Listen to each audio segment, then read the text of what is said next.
What's up, everybody? Brothers, sisters, psychonauts, and seekers of truth. It is Ananka, and welcome to my bazaar. Today, I have a Peyote trip report for you. The title of this trip report is The Night I Saw the Stars Dance, and was submitted to Erowid in 2011 by the user Shannon A. With all that being said, let our story begin. Nestled in a secluded, high southwestern desert valley, there exists a quasi-legal, all-race peyote-using church. I say quasi-legal because protection for growing its sacrament, peyote, is by state statute alone and not federal law. Officially formed in the late 70s, the church has thrived for many years fighting for all race religious peyote use. Based upon the tenets of the Native American church, infused with some of the doctrines of Mormonism, the church teaches love, holiness, and a respect for nature that is literally awesome to behold firsthand.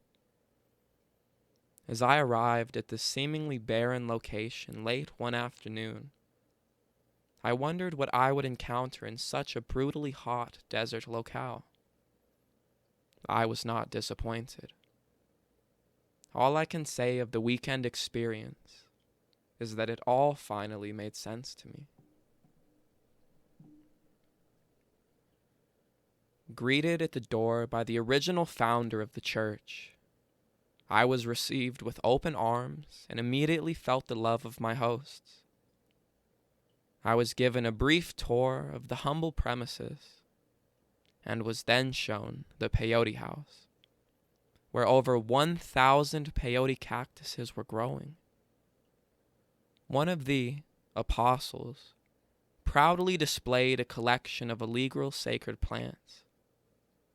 I asked how the church could operate under such an openly illegal practice, given the strict federal laws regarding the growing and harvesting of peyote. At which she replied that their state and the surrounding community have taken great pains to protect religious freedom. Being a predominantly Mormon community, the area has had its fair share of religious disputes with the federal government in regard to religious freedom. For the most part, though, the federal government has turned a blind eye to the religious practice of growing peyote for religious purposes.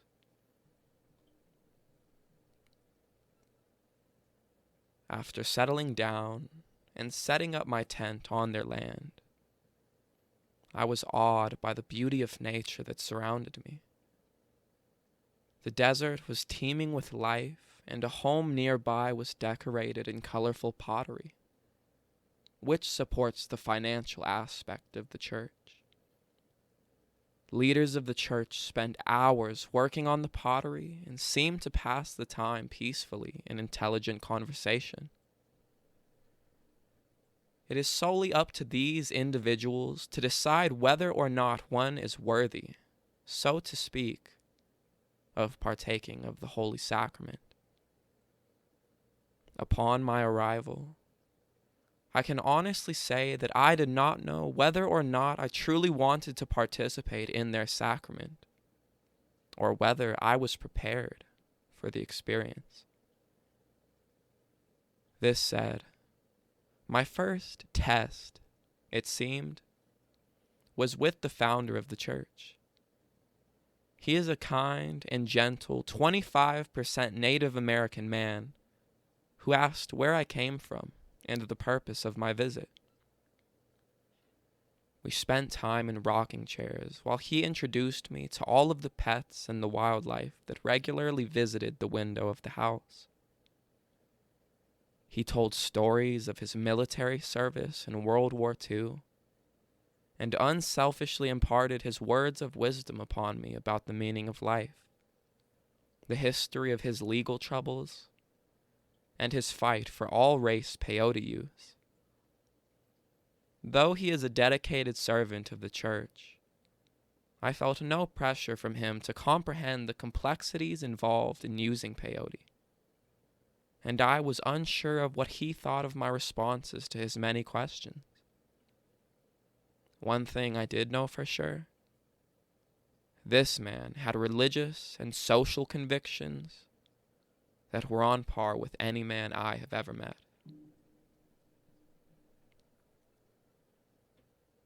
My apparent test continued through the night and into the next morning, while I had pleasant conversations with other leaders of the church as they told me how they had met the church's founder and how they were able to obtain and sustain such a great quantity of peyote. They mentioned their love and respect for their Mormon neighbors, who have paradoxically been some of the most ardent protectors of their religious freedom in the area, although Mormonism in no way advocates their use of the controlled substance. I began a fast in the morning at the recommendations of one of the apostles, and spent my time hiking and exploring the wonders of the desert location. I love the mountains and hike quite often, but nothing could prepare me for what would happen that night. I assume I passed their test of sincerity, since I was soon to be given a peyote tea.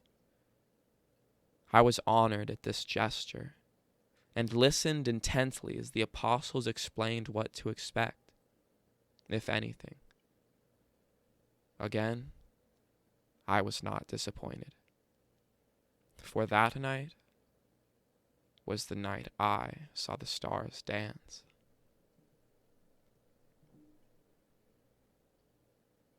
The peyote sacrament was prepared in a tea, and I was also given 2 dried capsules of peyote to help enhance my experience with the medicine. I signed some legal papers reporting that my use of the substance was for purely religious purposes, and off to the desert I was sent for what is called the Spirit Walk.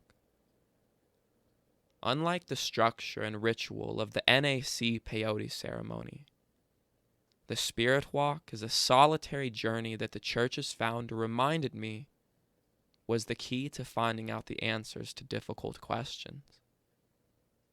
The leader's disdain for the rigidity and structure of organized religions was painfully transparent. And for the first time, soon before I began my walk, I think he actually preached as a Christian zealot that he believed this was the only way one could come to understand what the peyote way and what life in general was all about.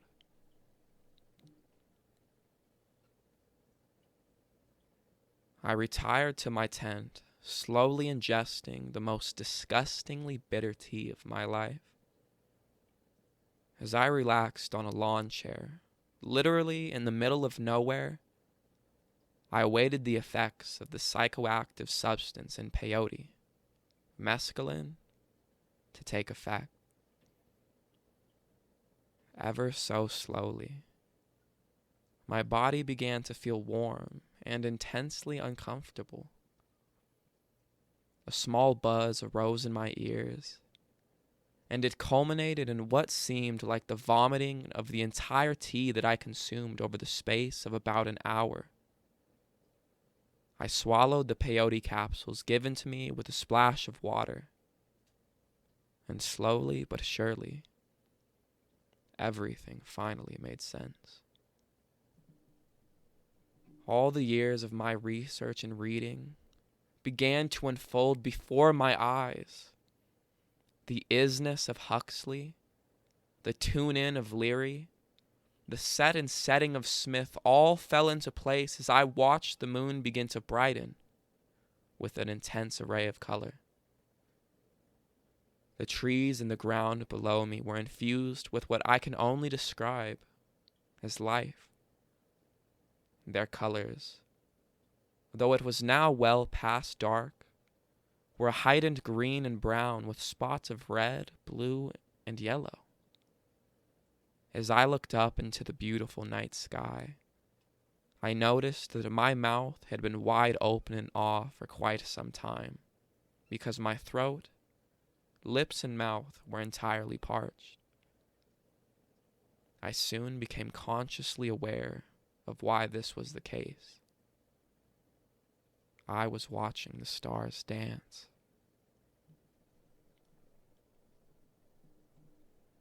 I understood now why Huxley had such a hard time describing his mescaline experience in words within his books, Doors of Perception. I understood why the set and setting so ardently defended by Huston Smith played such an important role in this experience. My mind was entirely preoccupied with what I would normally to have considered trivial. The rocks on the ground exploded with color. The stars ebbed and flowed with the music I was listening to, and I began to sing as loudly as possible. An overwhelming sense of joy and even a sense of love infused my whole body. So I started to laugh, very loudly. I laughed so hard I began to cry. My tears were not tears of sadness or of pain, but of a giddy and even childish joy at all that was occurring to me. My body seemed to melt into the lawn chair, and I felt as if I was part and parcel of everything around me. Then came Huxley's infamous heaven and hell experience. Huxley wrote another book soon after Doors of Perception about his mescaline experiences, in which he describes something similar to R. Gordon Wasson calls ecstasy. However, as Wasson reports, ecstasy is not fun. Your very soul is seized and shaken until it tingles. I was so overtaken by the visual sensations that I was experiencing, I retired inside my tent for a while. What awaited me was the hell, and a sense of guilt and horror at all the things I had taken for granted in my life. I reflected on the words of the church founder when he said, "You can learn more by following the path of the fly than the words of a preacher." I believe this simple phrase was meant to remind me that we are all somehow metaphysically connected to everything around us, and no preacher can teach us the sublime nature of such a doctrine. Although the preacher may be able to tell a person of the ontological importance of such doctrine, to actually follow the path of the fly, aided by peyote experience, give a direct personal contact to what the preacher can only talk about. I could not tell if I was talking to God or not, but what was happening to me felt like a direct experience of something divine. Though reminded of my imperfections, I was imbued with a renewed sense and desire to overcome my imperfections and to somehow make them right. The beauty all around me was evidence enough to convince me that I had to do something different with my life and to perceive the world in a better light. I had to change some things and become a better father, husband, and person. I finally understood why there was such an overwhelming respect for this cactus, and why it leads many Native Americans and others to shun alcohol use and other intoxicating substances.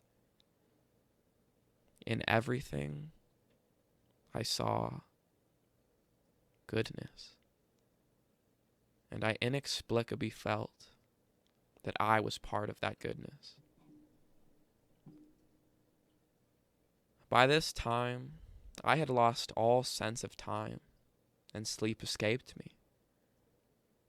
I returned outside, admittedly a little disoriented, to see my dancing stars, and started a small fire, which is recommended by the clergy of the church if conditions are favorable.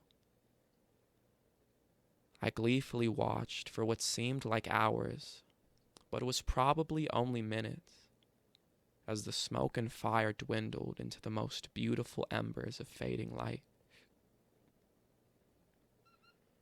I noticed that the mescaline was finally starting to wear off, because my stars began to be fixed in their places, and I succumbed to my fatigue and fell into a blissful rest. So what does this story have to do with harm? Well, nobody was harmed by the use of peyote, except for my family, who had to endure my being gone on a 3-day-long trip to the desert. The right set and setting aided me in finding out some crucial information about an illegal substance revered by many a portion of the divine substance. The fact that I felt a part of that divine presence evoked a pleasure that I shared with my host the next morning. As I broke my fast that morning with oranges, grapes, and nectarines, I savored the sweetness of each bite. In contrast to the bitter peyote, I found that even a piece of gum was immensely tasteful. I conversed with the church founder about my experience, and he again showed no signs of pushing the importance of the religious use of peyote. His only concern was that I learned from the personal, solitary experience, and that I let no other interpret what I had felt and seen. In regard to that last sentence, I honestly do not know how to interpret what I felt and saw. I admit that years of research did make a lot of sense to me after ingesting peyote, but I am still at a loss to describe what happened to me. The naturalist/physicalist in me wants to explain away the experience by an appeal to the scientific evidence of how mescaline affects brain function. My religious leanings point to a holy and sacred experience that I share with the reader in story form, hopefully with reverence. I do not know if I will ever take a hallucinogenic substance ever again. It is not that I am presumptuous enough to claim that I've learned or experienced all there is to know about these experiences. But, quoting Alan Watts, when you get the message, hang up the phone. For now, I have received enough of the message concerning the religious and recreational use of hallucinogens. I respect the fact that others consider these substances sacred and holy, or even just pleasurable, and I share my peyote experience only to show that their religious use can and ought to be protected. Although I am just as honest in defending that given the right set and setting, the hallucinogen's recreational use seems to be as benign and harmless as their religious use. Hallucinogenic substances do appear to be a boon that with the right kind of controls and education could be used to benefit many a person. I just hope that my story helps relay the importance of more protection of our beloved nation's liberties in regard to hallucinogenic drug use.